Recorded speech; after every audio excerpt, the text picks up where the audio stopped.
નમસ્કાર મિત્રો, અમારા વિડીયોમાં આપ સૌનું હાર્દિક સ્વાગત છે. મિત્રો, આજે આપણે વાત કરવાના છીએ. રાત્રિના લગભગ 11:30 વાગ્યા હતા.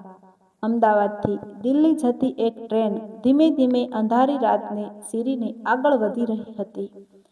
આખો કોચ લગભગ ખાલી હતો. ક્યાંક કોઈ મુસાફર ઊંઘી રહ્યો હતો, ક્યાંક કોઈ મોબાઈલમાં વ્યસ્ત હતો અને બારીની બહાર માત્ર અંધકાર દોડતો દેખાતો હતો. પરંતુ એક કોચની સીટ નંબર 47 પર બેઠેલો એક યુવાન ઊંઘી શકતો ન હતો. તેનું નામ હતું વિવેક. ઉંમર લગભગ 32 વર્ષ. ચહેરા પર થાક, આંખોમાં ઊંઘ નહીં, પણ વર્ષોનું દુઃખ. હાથમાં એક જૂની તસવીર હતી. તસવીરમાં તેની માતા હસતી હતી, પરંતુ તસવીર સામે બેઠેલો દીકરો રડી રહ્યો હતો. વિવેકે વારંવાર એ તસવીરને જોતો અને ધીમેથી બોલતો, "માં, મને માફ કરી દે." 3 દિવસ પહેલા તેની માતાનું અવસાન થયું હતું અને વિવેકના દિલમાં એક જ વાત સતત ગૂંજી રહી હતી, "જો મેં એ દિવસે માનો ફોન ઉઠાવ્યો હોત તો કદાચ આજે માં મારી સાથે હોત." પરંતુ સમય પાછો ફરતો નથી. માણસ પાસે પૈસા હોય તો ઘર ખરીદી શકે, ગાડી ખરીદી શકે, મોટું જીવન બનાવી શકે, પરંતુ પસાર થઈ ગયેલી એક ક્ષણ પાછી ખરીદી શકતો નથી. વિવેકે પણ એ જ ભૂલ કરી હતી. થોડા દિવસ પહેલા તે પોતાના ઓફિસમાં એક મહત્વની મીટિંગમાં હતો, ત્યારે માતાના સતત 5 ફોન આવ્યા હતા. તેણે ફોન સાઇલેન્ટ કરી દીધો હતો. પછી માતાનો મેસેજ આવ્યો હતો, "બેટા, જ્યારે સમય મળે ત્યારે ફોન કરજે. તારી સાથે થોડી વાત કરવી છે." વિવેકે વિચાર્યું હતું કે મીટિંગ પૂરી થયા પછી ફોન કરીશ, પરંતુ મીટિંગ પૂરી થઈ ત્યારે રાત થઈ ગઈ હતી અને એ જ સમયે હોસ્પિટલમાંથી ફોન આવ્યો, "તમારી માતાને ગંભીર હાલતમાં હોસ્પિટલમાં લાવવામાં આવ્યા છે." વિવેક દોડતો હોસ્પિટલ પહોંચ્યો, પરંતુ ત્યાં સુધીમાં બધું સમાપ્ત થઈ ગયું હતું. માતા જઈ ચૂકી હતી. ડોક્ટરે કહ્યું હતું, "અમને ખૂબ અફસોસ છે." વિવેકે માની આંગળી પકડી હતી, પરંતુ એ આંગળીઓમાં હવે કોઈ ગરમી નહોતી. તે રાતથી વિવેકની અંદર કંઈક મરી ગયું હતું. માતાના અંતિમ સંસ્કાર કર્યા પછી લોકો તેને સમજાવતા રહ્યા, "જીવન આગળ વધારવું પડશે." પરંતુ કોઈને ખબર નહોતી કે વિવેક માટે આગળ કંઈ હતું જ નહીં. તે પોતાના શહેરથી દૂર જતી ટ્રેનમાં બેઠો હતો. ક્યાં જઈ રહ્યો હતો તેની તેને ખબર નહોતી. ટિકિટ દિલ્હીની હતી, પરંતુ દિલ્હી જવાનું પણ કોઈ કારણ નહોતું. તેની પાસે માત્ર એક બેગ, થોડા પૈસા, માતાની તસવીર અને એક જૂની ડાયરી હતી. અને તેના મનમાં એક ખતરનાક નિર્ણય હતો. તેણે નક્કી કર્યું હતું કે આ રાત તેની જિંદગીની છેલ્લી રાત હશે. ટ્રેન એક નાના સ્ટેશન પર થોડા સમય માટે ઊભી રહી. કેટલાક મુસાફરો ઉતર્યા, કેટલાક ચડ્યા, અને ત્યારે જ એક યુવતી ટ્રેનના દરવાજા પાસે દેખાઈ. તેની ઉંમર લગભગ 28 વર્ષની હશે. સાદા કપડાં, હાથમાં નાની ભૂરા રંગની બેગ, વાળ ખુલ્લા. ચહેરા પર થાક હતો, પરંતુ આંખોમાં અજબ પ્રકારની શાંતિ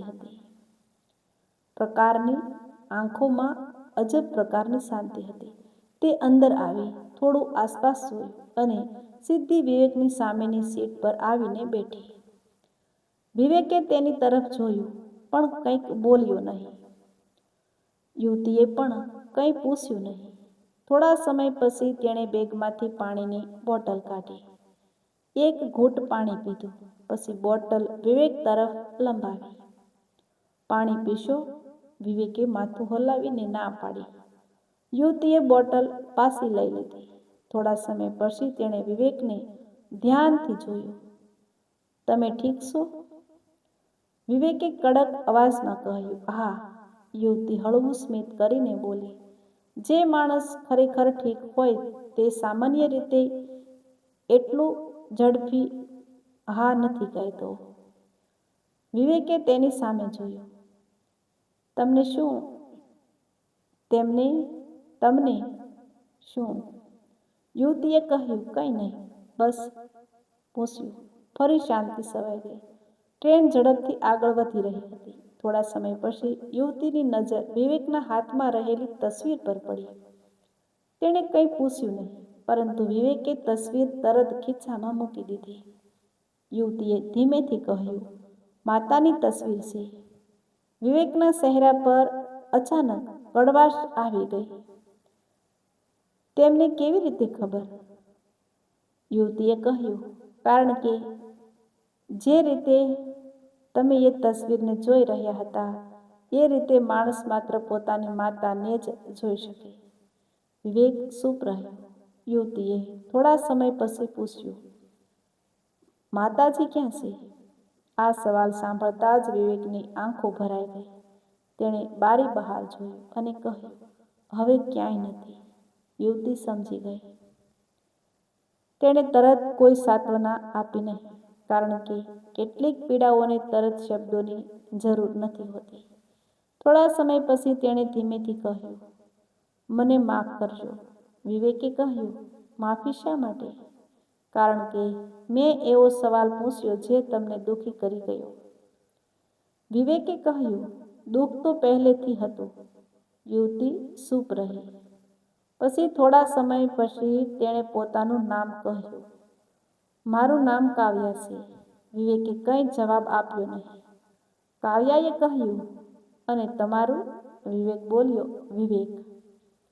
કાવ્યાએ હસીને કહ્યું, વિવેક નામ તો સુંદર છે, પરંતુ આજે તમારી આંખોમાં વિવેક કરતાં વધુ દુઃખ દેખાય છે. વિવેક પહેલી વાર થોડો નરમ થયો. તેણે પૂછ્યું, તમે ક્યાં જઈ રહ્યા છો? કાવ્યાએ કહ્યું, એક માણસને મળવા. કોણ? મારા પિતાને. વિવેક ચોંક્યો. કાવ્યા થોડા સમય સુધી બારી બહાર જોતી રહી. પછી બોલી, 15 વર્ષથી તેમને જોયા નથી. વિવેકે પૂછ્યું, શા માટે? કાવ્યાએ ઊંડો શ્વાસ લીધો. મને લાગતું હતું કે તેઓ અમને છોડીને ગયા, પરંતુ થોડા દિવસ પહેલાં મને મારી માતાની જૂની ડાયરી મળી. તેમાં એવી વાતો લખેલી હતી જેને કારણે મારી આખી જિંદગીનો અર્થ બદલાઈ ગયો. વિવેક ધ્યાનથી સાંભળવા લાગ્યો. કાવ્યાએ કહ્યું, મારા પિતા ખરાબ નહોતા, પરિસ્થિતિ ખરાબ હતી. મારા માતા પિતા વચ્ચે ગેરસમજ થઈ હતી. પિતા ઘર છોડીને ગયા હતા. પછી તેઓ પાછા આવવા માંગતા હતા, પરંતુ તેમને ખબર પડી કે અમે શહેર બદલી લીધું હતું. વર્ષો સુધી તેઓ અમને શોધતા રહ્યા અને અમે તેમને. કાવ્યાનો અવાજ અટકી ગયો. અમે તેમને શોધ્યા જ નહીં. વિવેકે કહ્યું, તો હવે? કાવ્યાએ કહ્યું, હવે મને ડર લાગે છે. કદાચ તેઓ જીવતા હશે કે નહીં એની પણ ખબર નથી, પરંતુ જો જીવતા હશે તો આ વખતે હું તેમને મળ્યા વગર પાછી નહીં આવું. વિવેકે કહ્યું, તમને વિશ્વાસ છે કે તેઓ તમને સ્વીકારશે? કાવ્યાએ હળવું સ્મિત કરીને કહ્યું, પિતાનું દિલ હોય તો કદાચ દરવાજો બંધ થઈ શકે છે, દીકરી માટે નહીં. આ વાક્ય વિવેકના હૃદયમાં ઉતરી ગયું. તેને પોતાની માતા યાદ આવી. તે ધીમેથી બોલ્યો, મારી મા પણ હંમેશા કહેતી કે બાળક ગમે તેટલું દૂર જાય, માતાનું મન દરવાજો બંધ કરતું નથી. કાવ્યાએ પૂછ્યું, તો તમે તેમને ખૂબ પ્રેમ કરતા હતા? વિવેકની આંખોમાં આંસુ આવી ગયા. હા, પરંતુ મેં એ વાત તેમને જીવતા હતા ત્યારે પૂરતી કહી નહીં. કાવ્યા ચૂપ થઈ ગઈ. વિવેકે પહેલી વાર પોતાની આખી વાત કોઈ અજાણ્યા માણસને કહી. તેમણે કહ્યું કે કેવી રીતે માતાએ તેને એકલા ઉછેર્યો હતો. પિતા બાળપણમાં જ પરિવાર છોડીને ચાલ્યા ગયા હતા. માતાએ લોકોના ઘરમાં કામ કર્યું, કપડાં સીવ્યા, રાતે ઊંઘ્યા વગર દીકરાને ભણાવ્યો. વિવેકે કહ્યું, મારી મા કહેતી હતી કે બેટા, તું મોટો માણસ બનજે, પણ મેં તેનો અર્થ પૈસાથી લીધો. મને લાગ્યું કે મોટો માણસ એટલે મોટો પગાર, મોટું ઘર, મોટી કાર. પરંતુ હવે સમજાય છે કે મોટો માણસ એટલે મોટું દિલ. કાવ્યા તેને જોતા જોતા રડવા લાગી. વિવેકે પૂછ્યું, તમે કેમ રડો છો? કાવ્યાએ કહ્યું, કારણ કે તમે જે વાત હવે સમજી રહ્યા છો એ વાત હું પણ મારી માતા જીવતી હતી ત્યારે સમજી નહોતી. બંને થોડા સમય ચૂપ રહ્યા. ટ્રેન આગળ વધી રહી હતી. બહાર વરસાદ શરૂ થયો. બારીના કાચ પર વરસાદના ટીપાં પડવા લાગ્યા. કાવ્યાએ ધીમેથી કહ્યું, ક્યારેક ભગવાન આપણને કોઈ અજાણ્યા માણસ દ્વારા જવાબ આપે છે. વિવેકે કહ્યું, મને તો લાગે છે ભગવાને મને ભૂલી દીધો છે. કાવ્યાએ તરત જવાબ આપ્યો, જો ભગવાને તમને ભૂલી દીધા હોત તો હું આ સીટ પર આવીને ન બેસી હોત. વિવેકે તેની તરફ જોયું. એ ક્ષણે બંને વચ્ચે એક અજાણ્યું જોડાણ બન્યું. કાવ્યાએ વિવેકના ચહેરા તરફ જોઈને કહ્યું, તમે આજે રાત્રે કંઈક ખોટું કરવાનો વિચાર કરી રહ્યા છો ને? વિવેકના ચહેરાનો રંગ બદલાઈ ગયો. તેણે કહ્યું, તમારે આવું કેમ લાગ્યું? કાવ્યાએ જવાબ આપ્યો, કારણ કે હું એ આંખોને ઓળખું છું. વિવેકે ગુસ્સામાં કહ્યું, તમને મારા વિશે કંઈ ખબર નથી. કાવ્યા શાંત રહી. સાચું છે, પરંતુ એક સમય હતો જ્યારે મારી આંખોમાં પણ એ જ ખાલીપો હતો. વિવેક કંઈ બોલ્યો નહીં. કાવ્યાએ કહ્યું, મને પણ એક રાતે લાગ્યું હતું કે હવે જીવવાનું કોઈ કારણ નથી. હું પણ એક પુલ પર ઊભી હતી. નીચે પાણી વહેતું હતું અને મારા મનમાં માત્ર એક જ વિચાર હતો, આ બધું અહીં પૂરું કરી દઉં. એ સમયે એક વૃદ્ધ માણસ ત્યાંથી પસાર થયા. તેમણે મને કંઈ પૂછ્યું નહીં, માત્ર મારી બાજુમાં ઊભા રહીને કહ્યું, બેટી, તું તારી સૌથી ખરાબ રાતમાં તારી આખી જિંદગીનો નિર્ણય ન લે. હું ત્યાંથી પાછી આવી. બીજા દિવસે સમસ્યાઓ હતી, ત્રીજા દિવસે પણ હતી, પરંતુ ધીમે ધીમે જીવન બદલાયું. વિવેકે પૂછ્યું, એ વૃદ્ધ કોણ હતા? કાવ્યા બોલી, મને ખબર નથી, બસ એક અજાણ્યા માણસ. વિવેકે કહ્યું, અને આજે તમે મારી સામે બેઠા છો? કાવ્યાએ કહ્યું, હા, કદાચ એ જ સત્ર છે. વિવેકે ખિસ્સામાંથી એક નાની ગોળી જેવી વસ્તુ બહાર કાઢી. કાવ્યાની નજર તરત તેના પર પડી. તેણે ધીમેથી કહ્યું, આ શું છે? વિવેકે કંઈ જવાબ ન આપ્યો. કાવ્યાએ ફરી પૂછ્યું, વિવેક, આ શું છે? વિવેકની આંખોમાં આંસુ આવી ગયા. જે કામ માટે હું આ ટ્રેનમાં બેઠો છું. કાવ્યા તરત ઊભી થઈ ગઈ. મને આપો. વિવેકે કહ્યું, ના. કાવ્યાએ હાથ આગળ કર્યો. મને આપો. વિવેકે હાથ પાછો ખેંચ્યો. કાવ્યા તેની સામે બેસી ગઈ અને બોલી, જો તમે મારી વાત ન માનો તો હું આ ટ્રેનમાં બૂમ પાડી દઈશ. વિવેકે કહ્યું, મને કોઈ બચાવી નહીં શકે.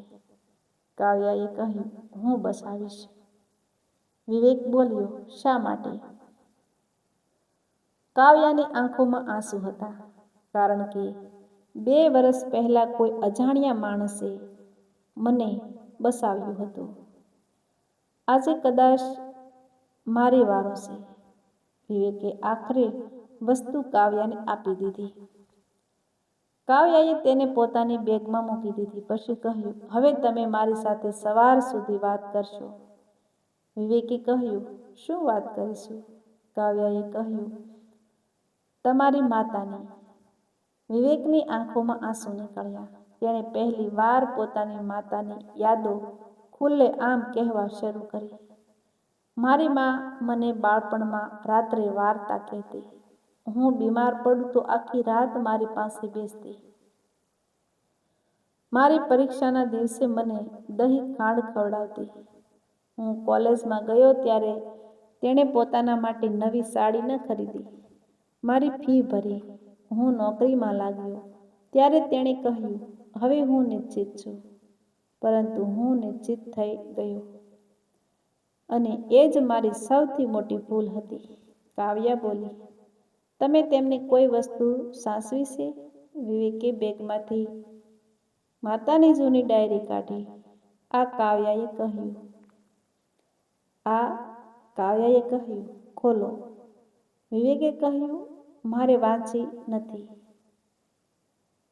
કેમ, ડર લાગે છે? કાવ્યાએ કહ્યું, ક્યારેક આપણે જે સત્યથી ડરીએ છીએ એ જ સત્ય આપણને જીવવાનું કારણ આપે છે. વિવેકે ડાયરી ખોલી. પ્રથમ પાના પર માતાના અક્ષરોમાં લખેલું હતું, મારા દીકરા વિવેક માટે. વિવેકનું હૃદય ધબકવા લાગ્યું. તેણે આગળ વાંચ્યું, વિવેક મોટો થઈ ગયો છે. હવે તે મારી પાસે ઓછો આવે છે. પણ મને ખબર છે કે તે મને પ્રેમ કરે છે. બાળકો પ્રેમ ઓછો કરતા નથી, બસ તેમની જિંદગી મોટી થઈ જાય છે. વિવેક રડવા લાગ્યો. આગળ લખેલું હતું, જો ક્યારેક હું તેની પાસે ન હોઉં તો હું ઈચ્છું છું કે તે પોતાને દોષ ન આપે. તેણે મારા માટે જે કર્યું છે તે પૂરતું છે. મને મારા દીકરાથી કોઈ ફરિયાદ નથી. વિવેકે ડાયરી સાથે લગાવી દીધી. માં, તને ખબર હતી? કાવ્યાએ કહ્યું, માતાને બધું ખબર હોય છે. વિવેક સતત રડતો રહ્યો. કાવ્યાએ તેને રડવા દીધો, કારણ કે કેટલાક આંસુ અટકાવવા માટે નહીં, બહાર આવવા માટે હોય છે. સવાર નજીક આવી રહી હતી. ટ્રેન એક મોટા સ્ટેશન પર પહોંચી. કાવ્યા ઊભી થઈ. મારે અહીં ઉતરવાનું છે. વિવેક ગભરાઈ ગયો. તમારું સ્ટેશન આવી ગયું? કાવ્યાએ કહ્યું, હા.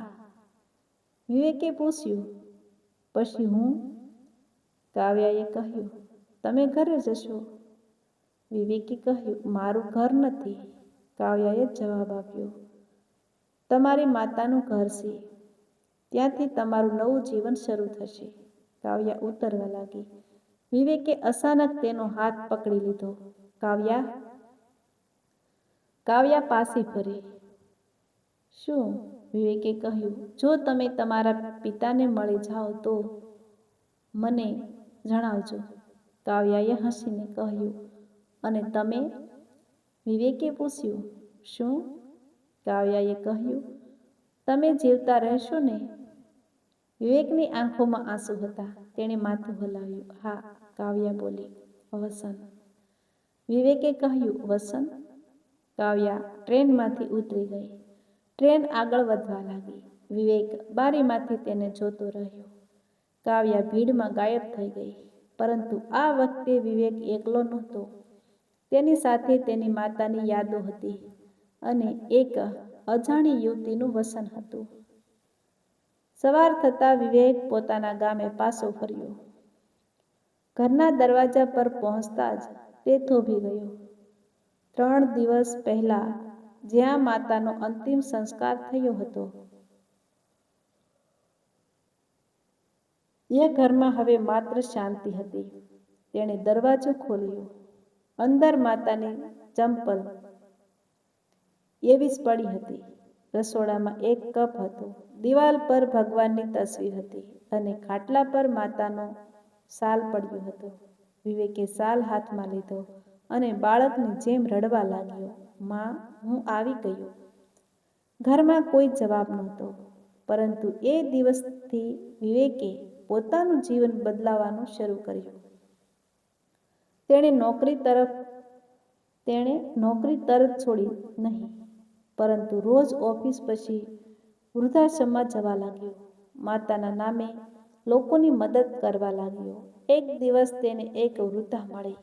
વૃદ્ધા પોતાના દીકરાની રાહ જોઈ રહી હતી. તેણે વિવેકને કહ્યું, મારો દીકરો 5 વર્ષથી આવ્યો નથી.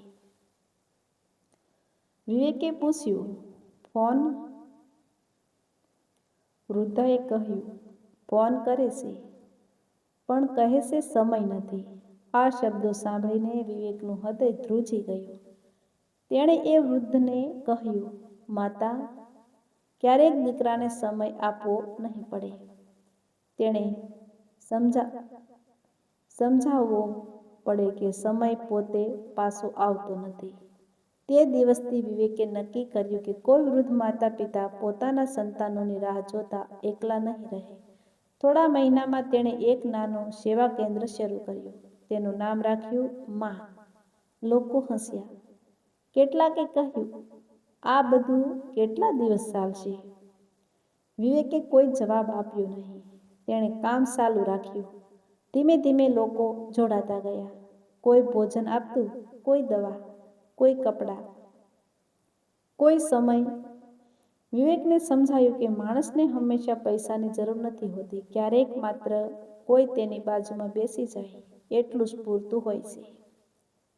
1 વર્ષ પસાર થયું, 2 વર્ષ પસાર થયા. મા સેવા કેન્દ્રમાં હવે સેંકડો વૃદ્ધો અને જરૂરિયાતમંદ બાળકો આવવા લાગ્યા. પરંતુ વિવેકના દિલમાં એક ખાલી જગ્યા હજુ હતી. કાવ્યાની. તેણે તેને ઘણીવાર શોધવાનો પ્રયત્ન કર્યો. રેલવે સ્ટેશન પર પૂછ્યું. એ રાત્રે કાવ્યા કઈ ટ્રેનમાં ચડી હતી તે જાણવા પ્રયત્ન કર્યો, પરંતુ કોઈ ચોક્કસ માહિતી મળી નહીં. જાણે એ યુવતી તેની જિંદગીમાં માત્ર એક રાત માટે આવી હતી. એક દિવસ વિવેકને પોસ્ટમાં એક નાનું લિફાફું મળ્યું. અંદર એક પત્ર હતો. વિવેક, જ્યારે તમે આ પત્ર વાંચી રહ્યા હશો ત્યારે કદાચ તમને યાદ પણ નહીં હોય કે મેં તમને કઈ રાતે શું કહ્યું હતું, પરંતુ મને બધું યાદ છે. તમે મને કહ્યું હતું કે માણસ પોતાના ભૂતકાળને બદલી શકતો નથી. મેં કહ્યું હતું કે ભવિષ્ય બદલી શકે છે. આજે હું તમને કહેવા માંગુ છું કે તમે સાચે જ તમારું ભવિષ્ય બદલી દીધું છે. તમે જે મા સેવા કેન્દ્ર શરૂ કર્યું છે તેની ખબર મને છે, અને હું દૂરથી તમને જોઈ રહી છું. તમારે મને શોધવાની જરૂર નથી. જ્યારે સમય આવશે ત્યારે હું પોતે આવીશ. પત્રના અંતે માત્ર એક શબ્દ હતો, કાવ્યા. વિવેકે આખો પત્ર વાંચ્યો, પરંતુ સૌથી મોટું આશ્ચર્ય તો આગળ હતું. લિફાફામાં એક નાની તસવીર હતી. તસવીરમાં કાવ્યા એક વૃદ્ધ માણસ સાથે ઊભી હતી, અને એ વૃદ્ધ માણસને જોઈને વિવેકના પગ નીચેની જમીન સરકી ગઈ. કારણ કે એ વૃદ્ધ માણસ એ જ હતો જેને કાવ્યાએ 2 વર્ષ પહેલા ટ્રેનમાં પોતાના પિતા તરીકે ઓળખાવ્યો હતો. પરંતુ વિવેકને એક બીજી વાત યાદ આવી. કાવ્યાએ તેને કહ્યું હતું કે તેના પિતા તેને વર્ષોથી શોધી રહ્યા હતા. એટલે કાવ્યા પોતાના પિતાને મળી ગઈ હતી. પરંતુ પછી તે વિવેકથી દૂર કેમ રહી? આ સવાલ વિવેકને અંદરથી ખાઈ રહ્યો હતો. એક દિવસ સાંજે સેવા કેન્દ્રમાં દરવાજા પાસે એક કાર આવીને ઊભી રહી. કારમાંથી એક વૃદ્ધ માણસ ઉતર્યા. તેમની સાથે એક યુવતી હતી. સફેદ સાદા કપડાં, હાથમાં એ જ ભૂરા રંગની બેગ. વિવેકે તેને જોઈ. તેમની આંખોમાં આંસુ આવી ગયા. કાવ્યા. કાવ્યા સ્મિત કરીને આગળ આવી. વિવેક. બંને થોડા સમય સુધી કંઈ બોલી શક્યા નહીં. કાવ્યાની બાજુમાં ઊભેલા વૃદ્ધ માણસે કહ્યું, બેટા, મને ઓળખો છો? વિવેકે કહ્યું, હા. વૃદ્ધે તેનો હાથ પકડી લીધો. તમે મારી દીકરીને એક રાતે બસાવી હતી? વિવેક ચોંકી ગયો. મેં? કાવ્યાએ હસીને કહ્યું, હા, તમે મને બસાવી નહોતી, પરંતુ તમે મારી વાત સાંભળી હતી અને તમારી વાર્તા સાંભળીને મને મારા પિતાને શોધવાની હિંમત મળી. વિવેકની આંખો ભીની થઈ ગઈ. કાવ્યાના પિતાએ કહ્યું, મારી દીકરી મને મળી ત્યારે તેણે પહેલી વાત શું કરી હતી ખબર છે? વિવેકે માથું હલાવ્યું. વૃદ્ધે કહ્યું, તેણે કહ્યું, પપ્પા, મને માફ કરજો. હું તમને શોધવામાં બહુ મોડું કરી દીધું અને મેં કહ્યું, બેટી, તું મોડી આવી છે, પણ આવી તો છે. વિવેકની આંખોમાંથી આંસુ વહી ગયા, કારણ કે આ શબ્દો તે પોતાની માતાને કહેવા માંગતો હતો. માં, હું મોડો આવ્યો. કાવ્યાએ વિવેક તરફ જોયું અને કહ્યું, તમારી માતાને તમે હવે કંઈ કહી શકતા નથી, પરંતુ તમે બીજા હજારો માતા પિતાને તમારા પ્રેમનો જવાબ આપી શકો છો. વિવેકે કહ્યું, તમે મને જીવન આપ્યું. કાવ્યાએ કહ્યું, ના, મેં માત્ર એક રાત તમારી બાજુમાં બેસીને વાત કરી હતી. જીવન તમે પોતે પસંદ કર્યું. કાવ્યાના પિતાએ પોતાના ખિસ્સામાંથી એક નાનું લિફાફું કાઢ્યું. આ તમારી માતાએ કાવ્યાને આપ્યું હતું. વિવેક ચોંકી ગયો. મારી માતાએ? વૃદ્ધે કહ્યું, ના, તમારી માતા મને ક્યારેય મળી નહોતી, પરંતુ કાવ્યાએ તમારી માતાની ડાયરીમાંથી એક પાનું વાંચ્યું હતું અને એ પાનાની નકલ તેણે મારી પાસે રાખી હતી. વિવેકે લિફાફો ખોલ્યો. અંદર એક નાનું કાગળ હતું. તેમાં લખ્યું હતું, મારા દીકરા વિવેકને એક દિવસ સમજાશે કે જીવન માત્ર પોતાના માટે જીવવાનું નામ નથી. જો તે ક્યારેય તૂટે તો કોઈ બીજાના તૂટેલા માણસને પકડી લે. કદાચ તેને પોતાનું જીવન ફરી મળી જશે. વિવેકે કાગળ સાથે લગાવ્યો અને પહેલી વાર તેને લાગ્યું કે તેની માતા ખરેખર તેની પાસેથી ગઈ નહોતી. તેની માતા તેના દરેક સારા કામમાં જીવતી હતી. કાવ્યા તેની સામે ઊભી હતી. બંનેની આંખોમાં આંસુ હતા. વિવેકે કહ્યું, કાવ્યા, એ રાત્રે જો તમે મારી સામે ન આવી હોત તો? કાવ્યાએ કહ્યું, તો કદાચ આજે આ મા કેન્દ્ર ન હોત અને કદાચ અહીં બેઠેલા આ સેંકડો વૃદ્ધો એકલા હોત. વિવેકે આસપાસ જોયું. એક વૃદ્ધ પોતાના દીકરા સાથે ફોન પર વાત કરી રહી હતી. એક નાનું બાળક હસતું હતું. એક વૃદ્ધ માણસ બીજા વૃદ્ધના ખભા પર હાથ રાખીને બેઠો હતો. અને વિવેકને સમજાયું કે તેની માતાનું મૃત્યુ તેની જિંદગીનો અંત નહોતું. એ તેની જિંદગીનો સૌથી મોટો પાઠ હતો. તેણે કાવ્યાને કહ્યું, તમે મારી જિંદગી બદલી નાખી. કાવ્યાએ જવાબ આપ્યો, કદાચ અમે બંનેએ એકબીજાની જિંદગી બદલી. થોડા સમય પછી કાવ્યા જવા લાગી. વિવેકે કહ્યું, આ વખતે ફરી અચાનક ગાયબ ન થઈ જશો. કાવ્યા હસીને બોલી, હવે હું અજાણી નથી રહી. વિવેકે પૂછ્યું, તો શું છો? કાવ્યાએ કહ્યું, એક એવી વ્યક્તિ જેને તમે એક રાત્રે મળ્યા હતા, પરંતુ જે તમારી જિંદગીમાં આખી જિંદગી માટે રહી ગઈ. વર્ષો પછી જ્યારે વિવેક મા સેવા કેન્દ્રમાં નવા લોકોને જોડતો હતો, ત્યારે તે હંમેશા એક જ વાત કહેતો, કોઈ માણસને તેની સૌથી ખરાબ રાતમાં મળો તો તેનો ઉપદેશ ન આપશો. તેની બાજુમાં બેસી જશો. કદાચ તમારા બે શબ્દો તેની આખી જિંદગી બસાવી શકે. અને દરેક વખતે જ્યારે કોઈ નવો વ્યક્તિ પૂછતો, તમને આ વિચાર ક્યાંથી આવ્યો?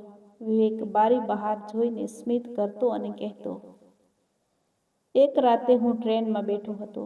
મારી પાસે જીવવાનું કોઈ કારણ નહોતું અને સામે એક અજાણી યુવતી આવીને બેઠી.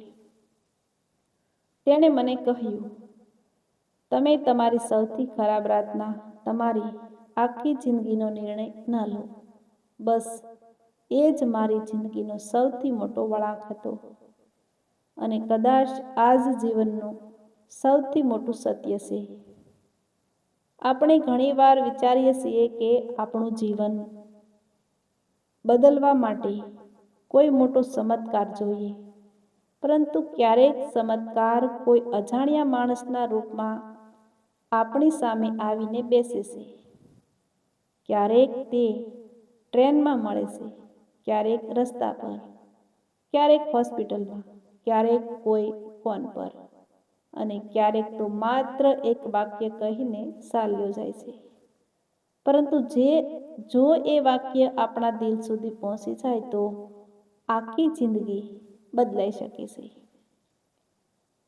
વિવેક માટે એ અજાણી યુવતી માત્ર એક મુસાફર નહોતી, તે તેની જિંદગી અને મોત વચ્ચે ઊભેલો એક નાનો પ્રકાશ હતો. અને કાવ્યા માટે વિવેક માત્ર એક દુઃખી મુસાફર નહોતો, તે એક એવો માણસ હતો જેણે તેને પોતાના પિતાને પાછા મેળવવાની હિંમત આપી. બે અજાણ્યા માણસો એક રાતે એક જ ટ્રેનમાં મળ્યા. બંને પોતપોતાના ભૂતકાળથી ભાગી રહ્યા હતા, પરંતુ જ્યારે સવાર થઈ ત્યારે બંને પોતાના ભૂતકાળનો સામનો કરવા તૈયાર થઈ ગયા હતા. વિવેક પોતાની માતાના ઘરે પાછો ગયો, કાવ્યા પોતાના પિતાને શોધવા નીકળી. અને બંનેએ સમજ્યું કે જીવનમાં કેટલાક લોકો આપણને મળવા માટે નહીં, બદલવા માટે આવે છે. તેથી જો ક્યારેય તમને લાગે કે તમે એકલા છો, કે તમારી જિંદગીમાં હવે કંઈ બાકી નથી, કે બધું ખતમ થઈ ગયું છે, તો એક ક્ષણ રોકાઈ જજો. કોઈ નિર્ણય લેતા પહેલાં સવાર થવા દેજો. કોઈ વિશ્વાસુ વ્યક્તિને ફોન કરજો. કોઈ અજાણ્યા માણસ સાથે પણ વાત કરી શકશો તો વાત કરજો, કારણ કે તમને ખબર નથી કે કઈ વાત તમારા જીવનનો વળાંક બની જશે. અને કદાચ કોઈ દિવસ તમે પણ પાછળ વળી જશો અને કહેશો, જે રાતે મને લાગ્યું હતું કે મારી જિંદગી પૂરી થઈ ગઈ, એ જ રાત મારી જિંદગીની નવી શરૂઆત હતી. વિવેકની જેમ જે ટ્રેનમાં જીવન છોડવા નીકળ્યો હતો, પરંતુ એ જ ટ્રેનમાંથી જીવન જીવવાનું શીખીને ઉતર્યો. અને તેની સામે બેઠેલી અજાણી યુવતી કાવ્યા કદાચ તેની જિંદગીની સૌથી મોટી ભેટ હતી, કારણ કે કેટલીક મુલાકાતો માત્ર મુલાકાતો નથી હોતી, તે ઈશ્વરનો સંદેશ હોય છે. અને કેટલીક અજાણી વ્યક્તિઓ જીવનભર માટે પોતાની બની જાય છે.